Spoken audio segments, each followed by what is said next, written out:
All right, we are here with the Houston Chronicles, Glynn Hill, trying to get just a snapshot of the Rice Owls as they head into their season opening matchup with Stanford. And I guess, Glynn, let's just talk overall about kind of the vibe you've got from your time in the last few weeks with the Owls. I mean, obviously last year was not a great season. To what extent do you feel like they've kind of put that in the rear view and moved forward? Well, it seems like on a number of levels, Bailiff is sort of on the hot seat. Head coach David Bailiff is sort of on the hot seat this year, and he's sort of made several changes accordingly. This seems like a big year for them. Keep in mind that this is the same senior class that was the last class to go to a bowl game for Rice. That was the 2014 Hawaii Bowl, and that was off of the success that helped Bailiff gain the popularity that I think he's sort of living off of now. They went to their first outright conference championship in 2013, and that was the first one since 1957. So you've got a lot of guys, a lot of seniors on this team that remember and had a taste of that success, and they want it back. So I think that the way that some of the senior leaders, some of the veteran players on this team have approached the season, in addition to the changes that Bailiff has made schematically. So they're switching from that 4-2-5 to a 3-4 defensively. Offensively, they're tweaking some things as well. They've got new quarterbacks coach, and then the offensive coordinator is taking over play calling full time. So they tweaked a lot of things, and I think both in terms of the physical changes, but then also the mentality that a lot of the older players seem to have and seem to have instilled in some of the younger players, like a Sam Glazman, the redshirt freshman who's going to be starting at quarterback. So, I mean, they seem hungry for whatever that's worth. I like the attitude that they seem to have coming to the game, the attitude they have in practice. So let's talk a little bit about that offense. Now, Stanford is going to see a quarterback in Sam Glazman that it did not see last year, and it's going to see a wide receiver for the Owls that it did not see. I believe Lance Wright was out of that game, and he's at 6'3", 205. He certainly seems like a piece that the Owls could have used in that game. So let's talk first about Glazman. What are his strengths? How has he looked like so far in camp? Well, to be honest, he was throwing the ball a little high the last time I saw him in practice, but I understand since they've been over in Australia, he's looked a lot sharper.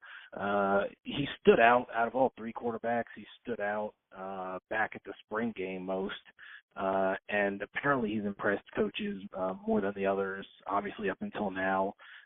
I think the one thing that stands out most about him is his mobility compared to the others. The backup, Jackson Tyner, is more experienced.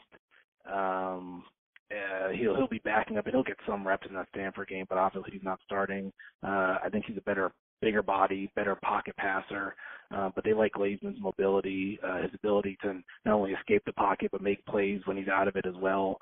JT Granado, who I guess finished third in that quarterback battle, he actually transferred to Missouri State, and he's the guy that I think Stanford saw last year. So they'll be dealing with a more mobile quarterback and a quarterback that obviously the coaches are a little higher on, although his last game was a high school game. So that will be a challenge going up against that Stanford secondary. So let's talk about the guys in charge of keeping him upright and keeping him untouched. Now, Rice obviously struggled on offense last year in a number of different facets. They had problems protecting. So I guess it's kind of glass half empty, half full, because they do have 4 3-year starters returning, and the line left to right looks pretty experienced. Have you sensed that there's been much growth, or is that a source of confidence on this year's team? No, absolutely. I mean, you mentioned the experience in terms of the games under these guys' belts. You've also got some younger players on that offensive line who, because of all the injuries last year, came in and got some starting experience. So they think they not only have some good senior leadership and some good veteran talent there, but they also think they've got some young guys that give them some depth along that line. And they're going to be leaning on that line a lot to not only to get the run game going, to take the pressure off of Glazman, but obviously to keep him upright in the pocket. And you look at guys along that offensive line, I mean, Peter Godber at left guard, Trey Martin, and really Calvin Anderson on the left side as well. That whole left side, you have some guys that are pretty good performers, and Martin missed a ton of time last year, but I think he headlines a line that they're expecting to be a lot better and obviously stay healthy. So you've got what appears to be a cough on my end, but you've got what appears to be a three-headed monster of sorts at running back. Can you talk a little bit about the three guys you expect to see the ball, and if you do expect all three of them to see the ball on Saturday? I do. Coach has not said much about exactly how they're going to be utilized. But I guess headlining that group is probably Sam Stewart, who, like a lot of the guys on the offensive line and really on this Rice team as a whole, missed quite a bit of time last year. But in the games that he did play, he was a productive player, and Rice coaches fancy him as one of their more explosive players. Austin Walter, who's a guy who you'll probably see all over the place. He'll line up at receiver as well, and he's not to be confused with his brother Aston Walter, who's a similarly sized guy who actually does play out on the perimeter as a wide receiver. But Walter is another guy like Stewart who can catch the ball. They like how he runs the ball, and they're dynamic players in terms of being able to run the ball and catch it out of the backfield. Emmanuel Asupka as well is, I guess, the power back of the trio, and he's a guy that coaches think is a little raw, but in practice, to be honest, he looks like the best. He looks like the best back to me. I think that he's going to get some reps because coaches want to see how he fares against a defense of Stanford's caliber before they get into their conference play this year. And then just out on the perimeter there, we talked a little bit about Lance Wright, and then there's also, I guess, Kylan Granson. Both those guys are pretty big on the outside. How does the Rice receiving core look to you at this point? Well, I mean, with the new quarterback, it'll be hard to, I guess it's hard to judge the passing game as a whole. But as far as the receivers go, I mean, Aaron Cephas is a guy you've definitely got to keep an eye on. Like Glazeman, he's a redshirt freshman, 6'4", so he's a big guy. Kylan Granson is 6'3", 220, so he's another big guy at receiver. And Granson was actually supposed to redshirt last year, but because of injuries, mentioned the Lance Wright injury, he had to come up and he had to lose that red shirt, and he ended up being their most productive receiver despite that. So I think Granson and Cephas, obviously Lance Wright, are going to be the main targets. Maybe a Cameron Johnson as well. And then I would look at Cam Montgomery, really speedy guy. He's only 5'5", 150. He's a true freshman.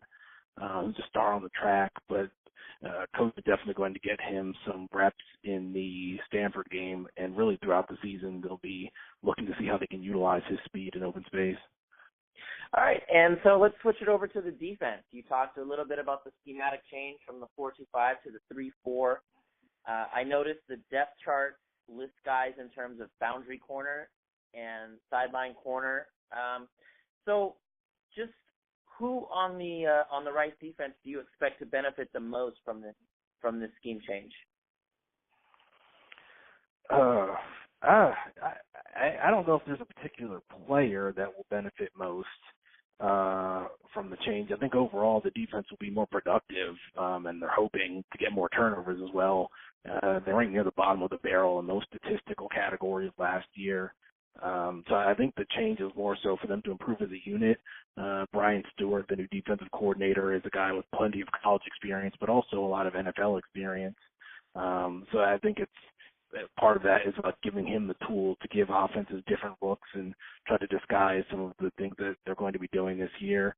A lot of the defensive players as well as Stewart sort of vaguely mentioned some surprises that the defense will have in store schematically.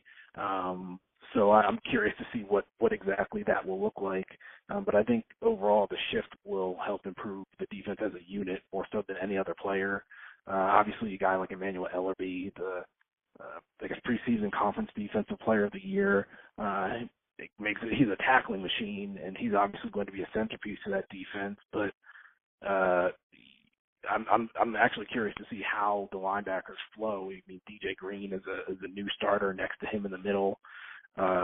You've got Brian Womack, a guy who's sort of a pass rusher and a linebacker, or pass rusher and a more traditional linebacker. So I'm curious to see how these linebackers flow myself. All right, and then just wrapping things up here, is there one kind of X factor or kind of surprise factor or something you expect to see out of this Rice team on Saturday that maybe Stanford fans didn't see in the game last year, or that Rice fans haven't seen overall from the team in a while? Well, I think Rice fans haven't seen a healthy Rice team in a long time. They're only injured right now. Their would-be starting corner D'Angelo Ellis is out for the season, but they have a guy, Justin Bickham, stepping up in his role, who was a freshman all-conference performer 2 years ago before an injury of his own last year. So, I mean, I think that folks can look forward to a healthier team and a team that, at least from what they're saying, is really hungry. I'd like to be optimistic in my predictions heading into that Stanford game, but what I will say is that I think that this new attitude that players and coaches seem to have, and I think that having a healthy team, those two factors will lead me to believe that Rice might surprise some people, maybe not necessarily winning that game, but will surprise some people who think that they might not be able to score more than 7 to 10 points in this one. All right. Well, that is the scoop about the Rice Owls from the Houston Chronicles. Glynn Hill. Glynn, thank you so much for taking the time to talk to us today. Hey, thanks, RJ.